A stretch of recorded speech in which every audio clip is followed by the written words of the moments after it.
Eu agradeço muitíssimo o convite, o acolhimento. Que mensagem, hein?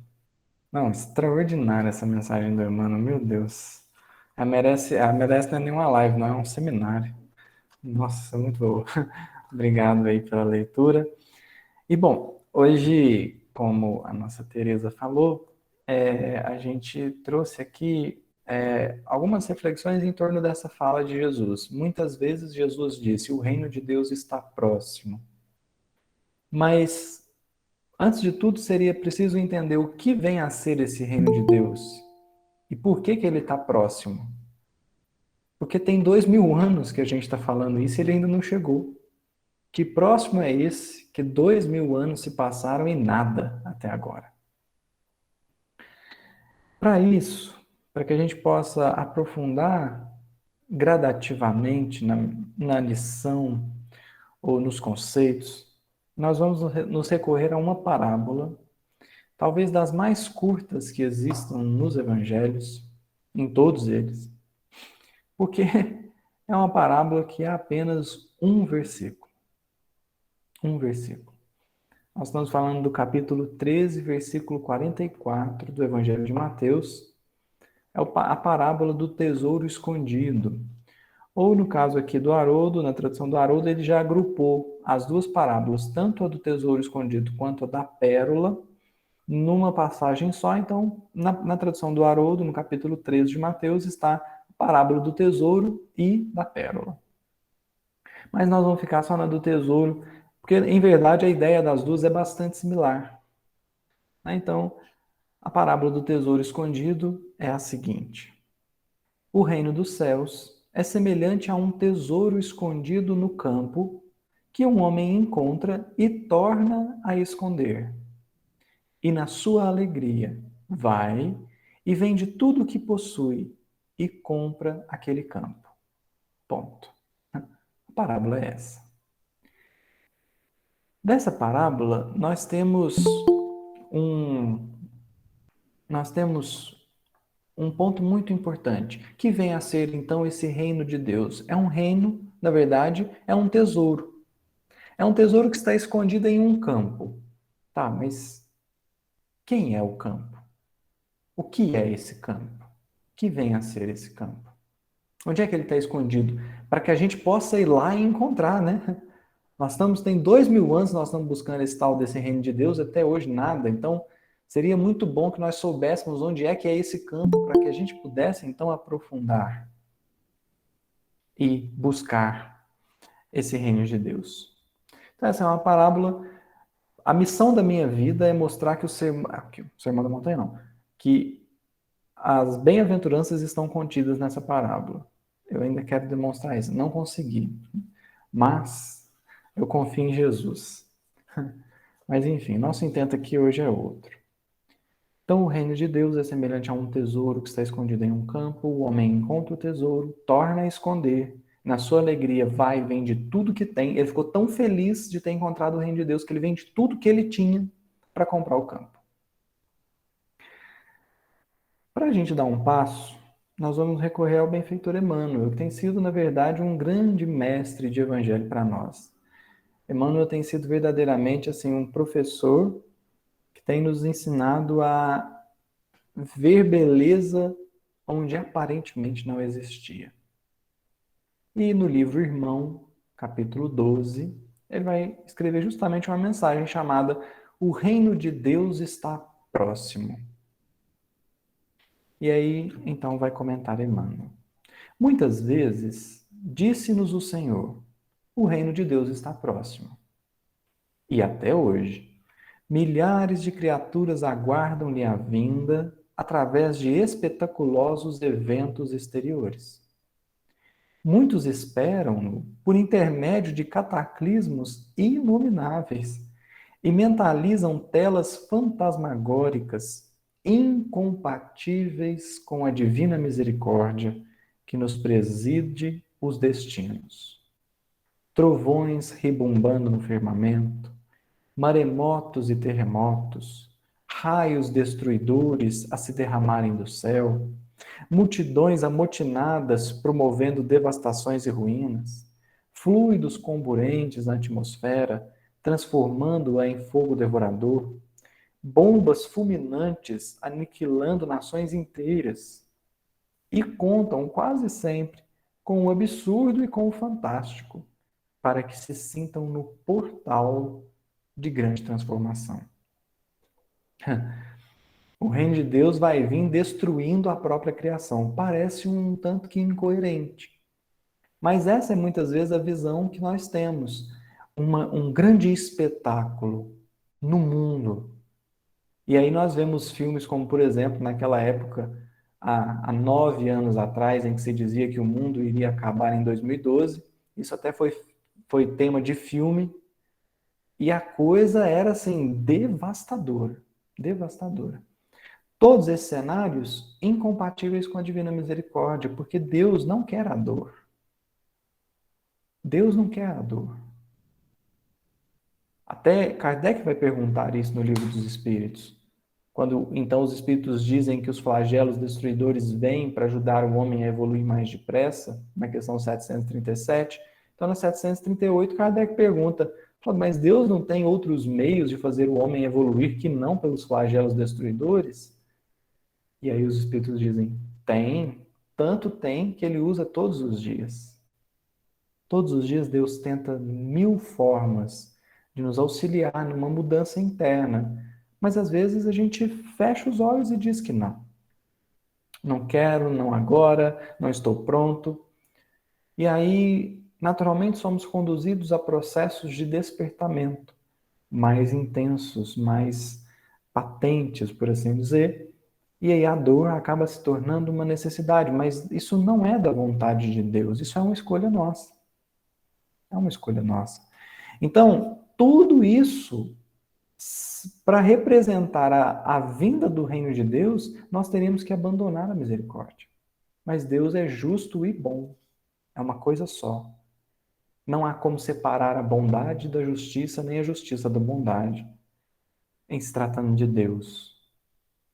Então, todos esses quadros, Emmanuel vai dizer, vai continuar na lição, sem dúvida que semelhantes flagelos podem sobrevir a qualquer momento na experiência das criaturas e no campo da natureza. Contudo, longe de significarem o reino divino, apenas revelam imperativos de nova luta e com serviço mais áspero para quantos se enfileiram nos quadros evolutivos da humanidade. Tudo isso, esses quadros de desastres naturais ou até mesmo provocados, eles podem acontecer, não necessariamente significando a vinda do reino de Deus. É tão somente uma necessidade nossa de novas lutas, de novos serviços. Mas não tem nada a ver com o reino de Deus. Aí Emmanuel vai começar a fechar o assunto, que vai nos fazer voltar na parábola. Ele diz assim: o reino de Deus está próximo, sim, mas antes de tudo, em nossa capacidade de construí-lo por dentro de nós, através do céu, que possamos oferecer à alma do próximo. A evolução ela é individual, mas ela só é conquistada no coletivo. Cada um evolui por si. No entanto, ninguém evolui sozinho. É a sabedoria divina atuando.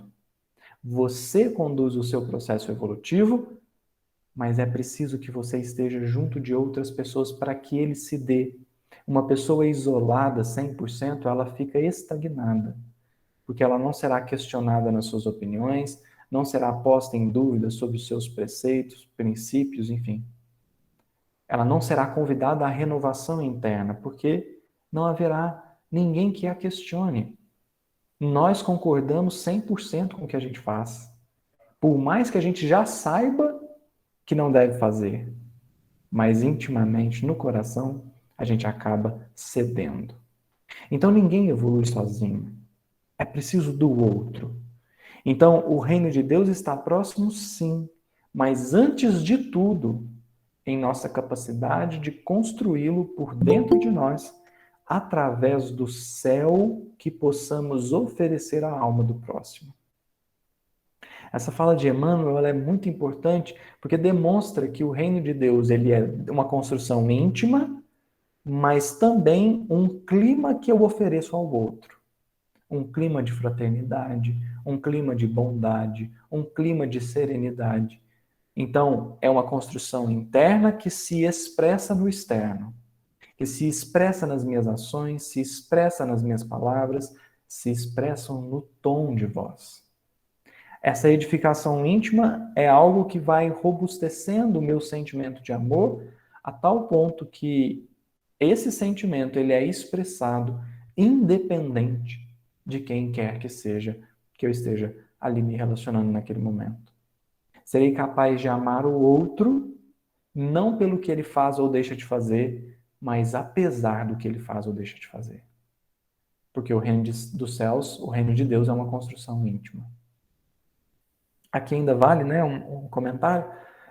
Mateus sempre diz reino dos céus. Mateus nunca diz reino de Deus. Apenas Lucas e Marcos vão usar essa expressão, mas são coisas bem similares, assim. Há uma razão para que Mateus use apenas o reino dos céus, mas enfim. O fato é que é algo íntimo, íntimo.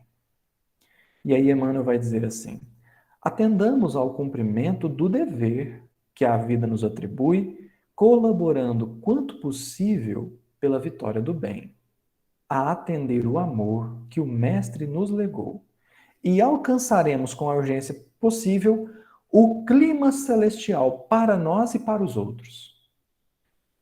É muito interessante que Emmanuel esteja sempre se referindo a nós e aos outros.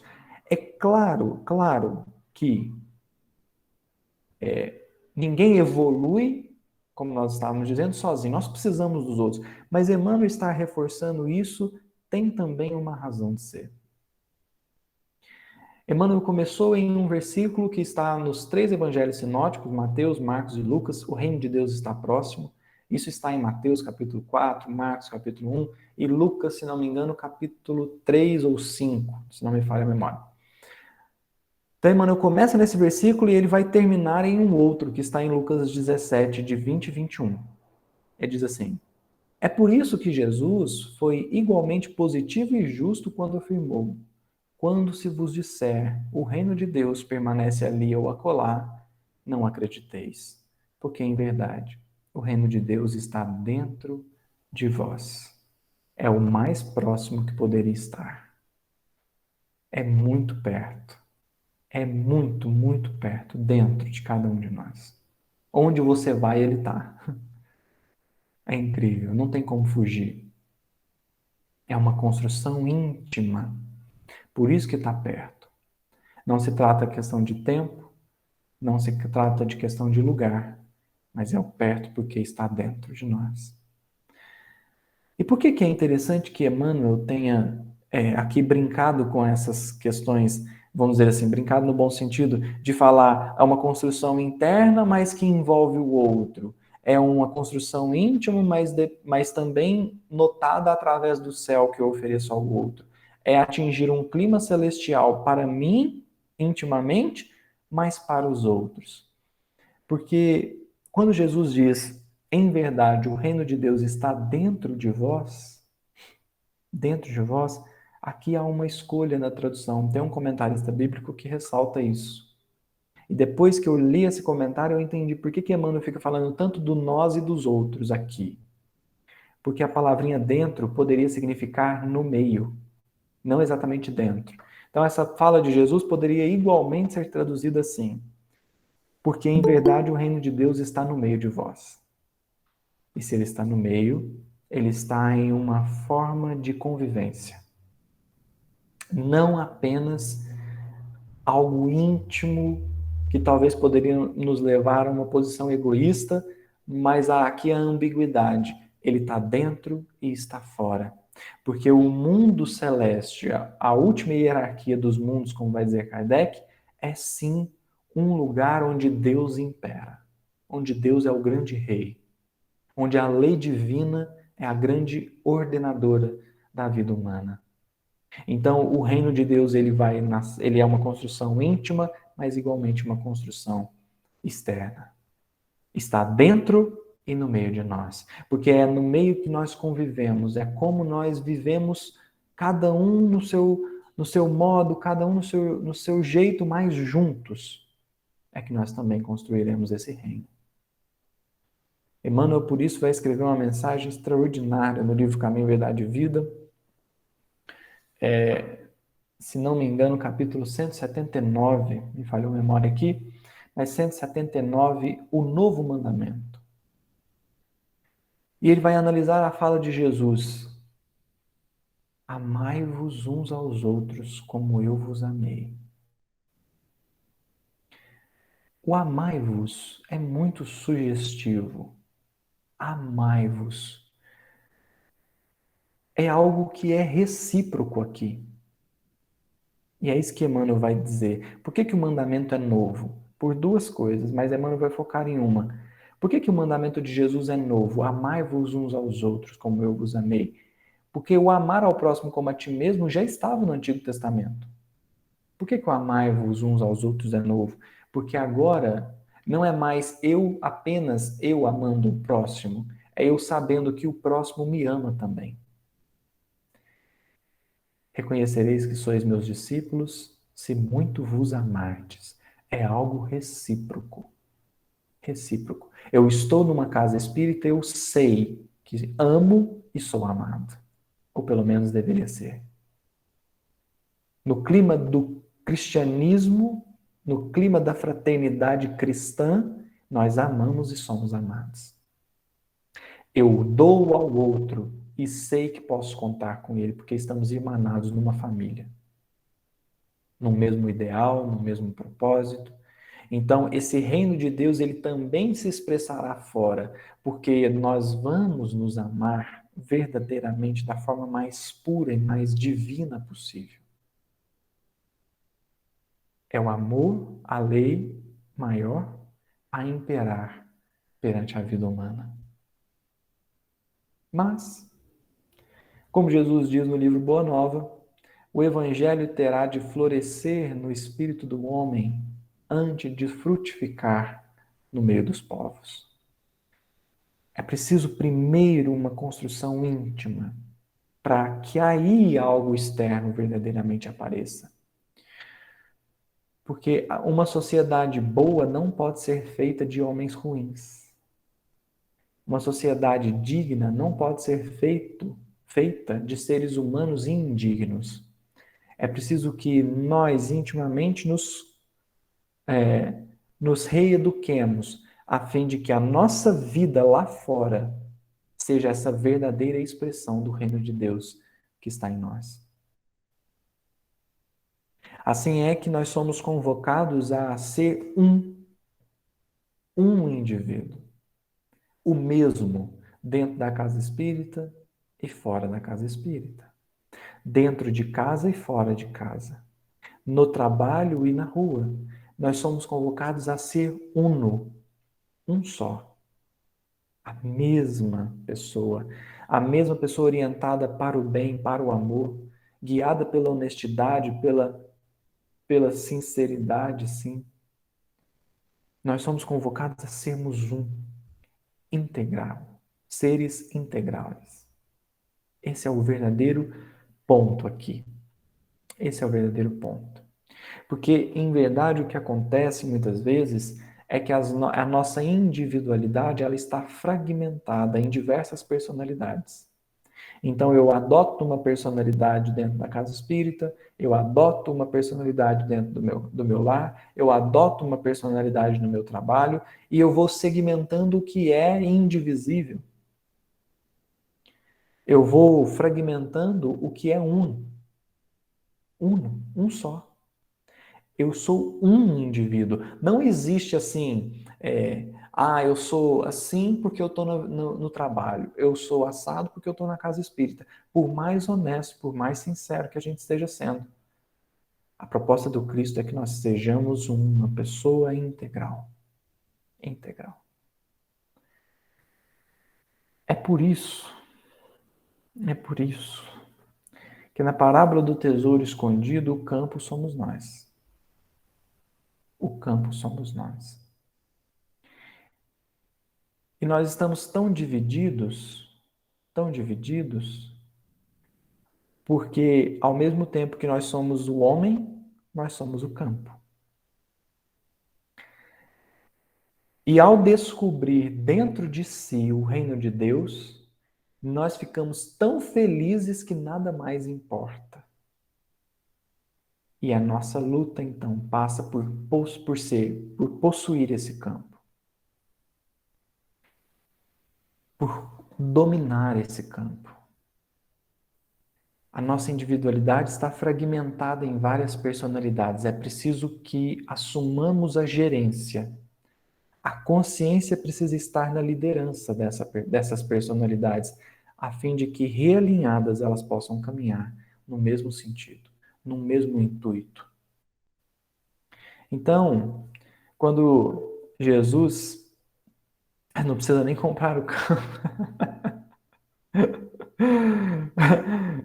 É essa a ideia, né? É essa a ideia. É conseguir reorientar-se. Porque esse reino de Deus dentro de nós, ele está totalmente fragmentado. A nossa consciência, ela está fragmentada. Por vezes a nossa consciência atende os desejos. Há uma lei divina escrita na consciência, que já é capaz de direcionar, mas existe um desejo que está gritando aqui. E nesse mundo interno, das nossas personalidades tão acostumadas a atender os próprios desejos, por mais que nós pensemos assim, puxa, mas eu já sou espírita, deve ter umas 2, 3 encarnações que eu sou espírita, eu já estou caminhando um pouquinho. É claro que sim. Nós não estamos discutindo isso aqui. O ponto é ponderar que se tem 3, porque é no máximo 3, né? Assim, estou pondo 3 que é o máximo. Você tem 3 encarnações que nós somos espíritas e que nós já estamos despertando para as realidades do mundo espiritual, existem outras 300 anteriores que nós não tínhamos exatamente essa noção. É preciso convir que há em nós personalidades habituadas a atender os próprios desejos e elas vão gritar. Sobretudo quando nós decidimos mudar a direção. Imagina assim uma sala de aula bastante cheia. Um professor querendo explicar a matéria e cada aluno querendo cuidar do seu próprio problema. Não tem ninguém prestando atenção no professor. Tem um ali no celular resolvendo uma questão com a namorada, tem outro falando com a mãe, tem... Então é uma bagunça. É preciso que a consciência venha para assumir essa gerência. É preciso que a consciência venha para assumir a gerência. E venha dizer, olha, agora nós vamos fazer isso, e aquilo outro. E aí nós vamos como que pondo ordem na casa. Porque nós já descobrimos uma coisa espetacular. O reino de Deus não está fora, ele está dentro. Então não existe mais essa ideia de que eu preciso ir num lugar para encontrar com Deus, para ter força. O lugar, às vezes, é a desculpa. Ah, é uma desculpa. Eu preciso ir para me reconectar. Ótimo, vá. Mas perceba que não é exatamente necessário, porque Deus não habita templos de pedra. Dentro da minha casa eu posso estabelecer uma conexão com o Pai muito maior do que dentro de um templo religioso, seja ele qual for. Paulo entendeu isso muito bem, a ponto de escrever: Não sabeis vós que sois o templo de Deus e que o Espírito de Deus habita em vós? Que espírito é esse que não a nossa consciência? Que não a nossa consciência. O reino de Deus é um reino em que Deus impera. Deus aqui, no nosso caso, transfigurado ou é representado pela consciência. Eu não posso mais agir, ou pelo menos poderia tentar não mais agir segundo os meus desejos, segundo os meus ímpetos, segundo as minhas inclinações. Puxa, quantas vezes nós poderíamos ter evitado quedas se seguíssemos a consciência? É um processo de perceber o nível que está, o momento que está, e quanto daquilo que já se sabe pode ser aplicado. O quanto daquilo que já se sabe pode ser aplicado. Porque a nossa consciência é como essa gerência que vai se esclarecendo, ela vai despertando. E a cada passo que ela desperta, existe algo que pode ser tratado, existe algo que pode ser corrigido. E aí a gente esclarece mais um pouquinho e percebe mais um pouquinho do que pode ser melhorado dentro de nós.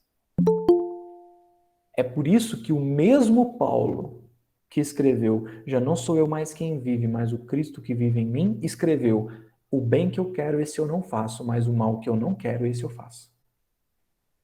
Que dualidade é essa? É a dualidade entre o que a minha consciência diz e o que eu executo. A minha consciência, enquanto representação maior do Cristo ou do Pai, como quiserem, não importa, ela dita normas e que eu posso escolher seguir ou não. Eu posso escolher comprar o campo ou não. Eu posso escolher me abster. Fala assim, eu vou fazer de conta que eu não sei. Eu vou fazer de conta que eu não li aquela questão do Livro dos Espíritos. Eu vou fazer outra coisa. É claro que pode. É claro que pode. Só que o que essa parábola esconde, a parábola do tesouro escondido, ela esconde uma coisa. Algo chamado processo. Processo. Tá muito fácil aqui. Descobriu o tesouro, tá aí, vou comprar o campo, vende tudo que tem e compra o campo. Será que é fácil vender tudo que tem? Será que é verdadeiramente fácil vender tudo que tem? Ou seria esse um ato supremo de fé? Porque o vender tudo que tem é muito mais do que simplesmente despojar-se de todos os bens materiais. É para além disso. Como Khalil Gibran vai dizer num poeminha que eu adoro e que eu cito muito, a fé é um salto no escuro para os braços de Deus. Quem não tem fé não salta nem abraça. Fica no escuro. Então, vender tudo que tem é dar o salto. É dar o salto. É entregar-se. É entregar-se. E isso é um processo. Isso não acontece da noite para o dia. Então, nós somos convidados a viver o processo. Por isso que o reino de Deus está próximo, sem ainda ter chegado. Porque, em verdade, nós estamos na edificação, na reorganização, na reintegração desse reino, que somos nós. Um reino onde a consciência vai ditar as normas de tal forma que o sentimento virá puro desde o início até o final. O sentimento de amor não será corrompido pelos nossos desejos nem pela nossa inteligência tão diminuta. Tão diminuta. Porque dentro de nós hoje existe uma guerra tão intensa, porque o desejo, a inteligência querem mandar a todo custo. Mas a consciência é que precisa imperar. A consciência precisa dominar a inteligência, a consciência precisa dominar o desejo, a fim de que razão e sentimento venham alinhados na proposta do divino, na proposta de Deus. Então, vejam só como a luta é grande. Eu vou tentar dar um exemplo aqui que acontece muito comigo. Aí, eu não sei se todo mundo vai conseguir identificar, mas eu espero que Jesus possa inspirar o coraçãozinho de cada um para poder, para que o exemplo seja digno. Alguém me magoou. Alguém me feriu. Alguém fez algo que eu não queria que ele fizesse. Aí dentro de mim nasceu uma mágoa, é claro, é evidente. Eu não estou alheio a essa mágoa, nem estou negligenciando ela. A mágoa veio. E aí eu começo a me perguntar como fazer para me livrar da mágoa. Aí de repente brota um sentimento assim: vai lá falar com ele. É a consciência. A consciência está direcionando. Vai lá, busca ele, conversa com ele. vai entender a situação. Aí, no momento que minha consciência faz isso, a minha inteligência pega o controle e fala assim: não, não. Você quer o quê? Você quer ser enganado de novo? Você é bobo? Você é bobo? Você vai cair de novo na conversinha dele? Vai nada. Ele que venha. Entende? A consciência direcionou. Vai lá, reconcilia. Mas a inteligência dominou e falou: não, isso não faz sentido. Ele está errado, a razão está comigo. Fica aí. Não vai. Aí eu falo: não tá certo. É ele que está errado, ele que vem a pedir desculpa. Aí nós nos lembramos de Emmanuel para Chico, né? A Janaína quer falar algo? O microfone está mutado? Você gostaria de falar alguma coisa? Não? Tá ótimo. Aí nós lembramos de Emmanuel para Chico, né? Naquela moça que procura o Chico o dia todo, não encontra, aí encontra na casa da prece, dá uns tapas na cara dele e fala que precisa do passe. Aí o Chico diz que não tem condição de dar o passe, pergunta a Emmanuel se ele não tem razão, aí Emmanuel fala assim: você está com a razão, mas ela está com a necessidade. No momento entre que nós temos que escolher entre estar certo e atender alguém, escolher estar certo é o primeiro passo para começar a estar errado. Como Kardec vai dizer, aquele a quem falta com a caridade está sempre equivocado, assistido embora por qualquer espécie de razão. É nesses conflitos internos que nós vamos percebendo que a nossa consciência ela está direcionando, mas os embates são tão grandes que por vezes a gente enfraquece a consciência. Enfraquece a consciência. Mas há um último ponto que nós precisamos tratar aqui. Quando a gente descobre que a consciência já está dentro, que ela já está direcionando, é um momento de muita felicidade, como está na parábola aqui. Quando nós descobrimos o tesouro dentro de nós. Puxa, dentro de mim já tem um guia seguro. Só que a sala de aula está tão barulhenta que não tem ninguém escutando o professor. Mas se a gente conseguir silenciar esse mundo íntimo, a gente vai perceber a voz da consciência direcionando, dizendo: faça isso, ligue para a pessoa, mande uma mensagem, doe isso, busque aquilo. Vai ter isso dentro de nós, existe já. Quando a gente descobre isso, é uma alegria muito grande. Aí inicia o processo. Aí inicia o processo. Porque não é simplesmente uma vez eu conseguir atender a minha consciência que eu vou conseguir atender sempre. Não é porque uma vez eu consegui seguir a intuição que eu vou seguir sempre. Não é porque uma vez eu fiz o bem que eu vou fazer sempre. Tem um processo aqui. Até que isso se torne o meu natural, o meu espontâneo, tem um processo. Um grande processo. Um grande processo de reorganização. E nesse processo, é imprescindível que nós compreendamos o momento em que nós estamos. O momento que nós estamos. A fim de que a gente não se bagunce nas lições a serem aprendidas.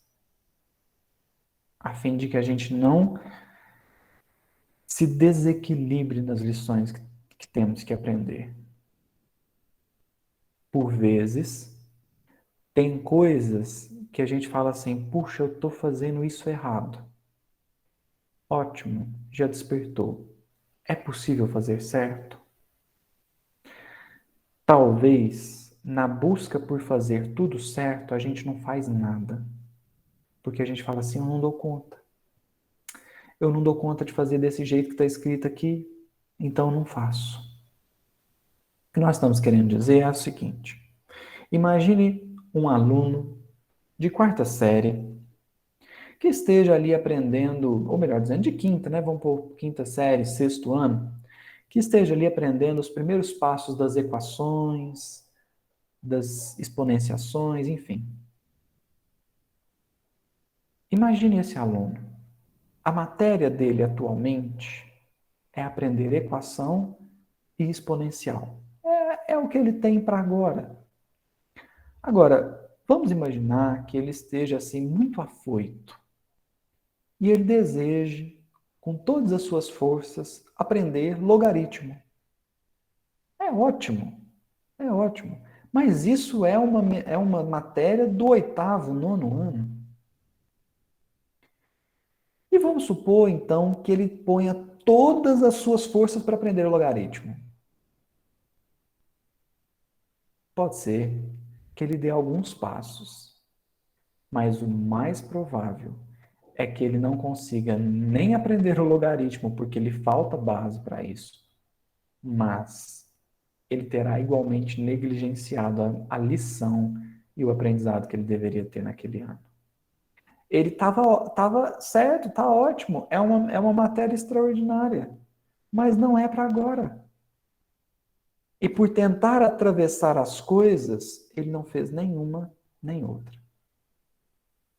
No momento que nós estamos agora, tem muita coisa que a gente já sabe que é certo ou que é errado, mas que a gente às vezes não vai conseguir fazer. Às vezes a gente não vai conseguir mesmo. Agora, por que a gente não consegue fazer o perfeito? Será que nós não podemos fazer nem o bom? Ou como diz uma pessoa que trabalhou comigo certa vez, ela diz assim: o bom é inimigo do ótimo. Porque às vezes, tentando fazer o ótimo, a gente não faz nem o bom. Cumpre então perceber o próprio processo. O que eu dou conta de fazer hoje? Como eu consigo fazer hoje? E buscar fazer de coração, de boa vontade. Olha, eu já consigo fazer assim. Eu já consigo fazer daquele jeito, eu já consigo fazer daquele outro jeito. É o que eu consigo. É pouco, é mínimo, mas é o que eu consigo. Isso é o processo da construção do reino de Deus. Esse é o processo da verdadeira edificação. É quando eu vou tomando contato com aquilo que eu consigo fazer hoje. Puxa, eu queria tanto dar conta de coordenar um orfanato e atender 1.000 crianças por mês. Maravilha! É ótimo. Mas aí a gente se lança na tarefa do orfanato e nunca se perguntou se daríamos conta de cuidar de uma criança. Às vezes vale passar a encarnação inteira cuidando de uma, duas, três, quatro, para que isso seja preparação para uma próxima. Entende o que eu quero dizer? Às vezes a gente se preocupa muito com o máximo. E porque não alcança o máximo, não faz sequer o mínimo. Então, qualquer um de nós consegue, por exemplo, olhar para alguém que está na rua e dar um bom dia. Por que a gente não faz? Quem impede? Ah, mas eu queria, na verdade, salvar ele. Falou, ótimo, era o ideal mesmo. Mas e aí? E aí? Entende que a gente já sabe o que é o certo, mas as nossas forças nem sempre estão alinhadas com esse certo? Então é preciso perceber o que eu já consigo hoje, quais são as minhas forças hoje, qual é a minha capacidade hoje, para que eu não negligencie o hoje e venha a chorar amanhã pelo que eu não fiz hoje. Jesus não está pedindo muito de nós. Não está pedindo que a gente resolva o problema mundial. Já será muito. Adentrar a própria intimidade, o próprio coração e perceber o que hoje me impede de olhar com mais amor para o próximo e começar um processo de organização ou reorganização interna para que verdadeiramente estejamos no processo de vender tudo que tem para comprar o campo. Aí sim, o reino de Deus está próximo, muito próximo, atualmente em construção. Um dia ficará pronto, se Deus quiser. Muito obrigado pela sua paciência, pela sua atenção. Que Jesus nos abençoe. Nós é que te agradecemos, Gustavo. Muito, mas muito obrigada pela sua disponibilidade de vir nos falar. E que, de fato, possamos nós nos esforçarmos, porque a misericórdia divina sempre nos possibilita este começo, esse início, né? E a gente se perde ou perde a oportunidade por querer fazer maior ou melhor. Meus amigos, lembrando a todos que as atividades da Casa do Chico continuam, os estudos continuam de maneira online. Terça-feira, o Livro dos Espíritos. Quarta, o Evangelho segundo o Espiritismo. Sexta-feira, Sinal Verde. Todas elas às 19h30 pelo Google Meet. A atividade do estudo do Evangelho do Antônio de Pádua começou de maneira presencial, seguindo todas as normas sanitárias, com um número limitado ainda, não é, Fábio? Isso, Tereza. Toda quarta-feira, 7h30 da noite. São muito bem-vindos. Nós temos 35 lugares hoje no Antônio de Pádua e é o recomeço das nossas atividades presenciais. Tá bom? É isso. É isso aí. Então, estamos nós aí retomando aos pouquinhos, né? E vamos que vamos, porque não estamos sozinhos nesse embate que o mundo está vivendo nesse momento. A semana que vem, quem vai falar para nós será a nossa companheira Zunara, e o tema será: também vós quereis retirar-vos? Então, já estão todos convidados para a semana que vem estarmos novamente reunidos aqui para mais essa... Andréia do Vale, seja muito bem-vinda. Realmente foi uma excelente palestra, Andréia. Gustavo sempre acalentando os nossos corações com a sua fala. Mineirinha, tão tranquila, tão serena. Por favor, Tiago, Gustavo, faça a prece de encerramento por nós. Faço com alegria. Obrigado, pessoal, pelas palavras.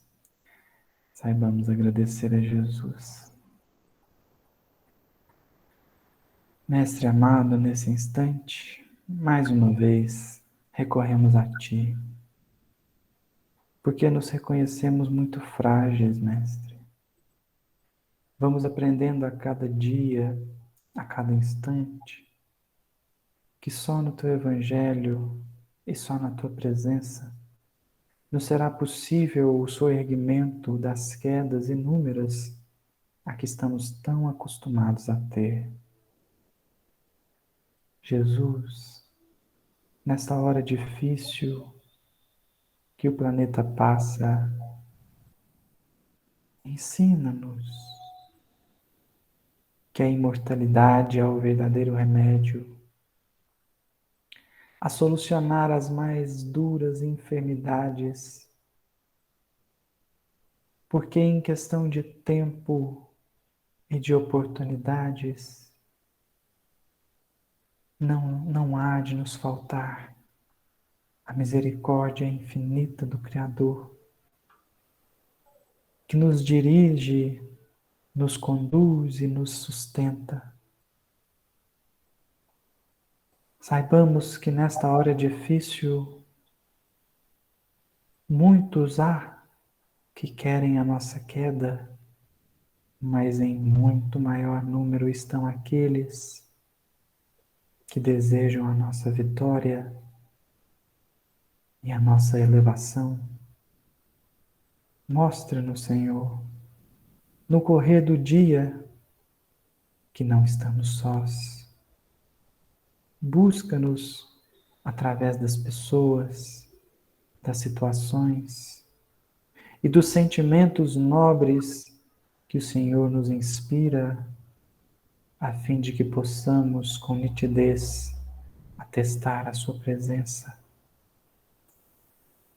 Que não nos falte força, coragem, fé e resignação,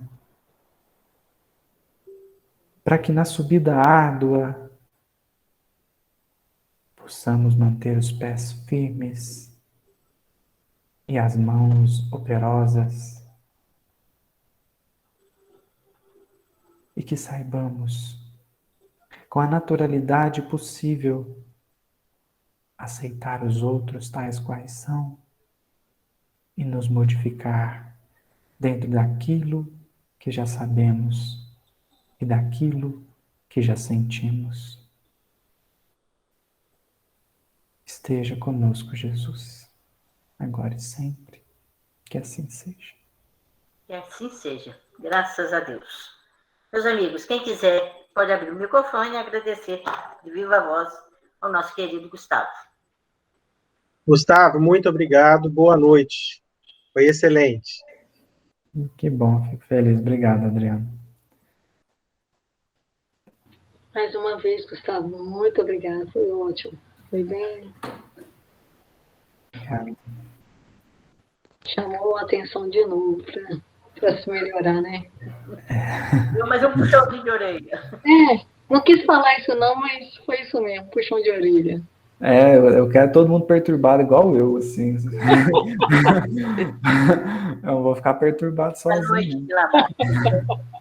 Tá certo. Vai ficar Obrigado. sozinho nessa não, né, Gustavo? Não, vou puxar todo mundo. Ô, Gustavo, foi muito bom entender que próximo é esse que o reino de Deus está. Foi muito elucidativo e faz um sentido tremendo agora, e a lógica espírita, com a sua fala, nos ajudou demais. Eu espero que você não demore a voltar a falar para a gente, não, viu?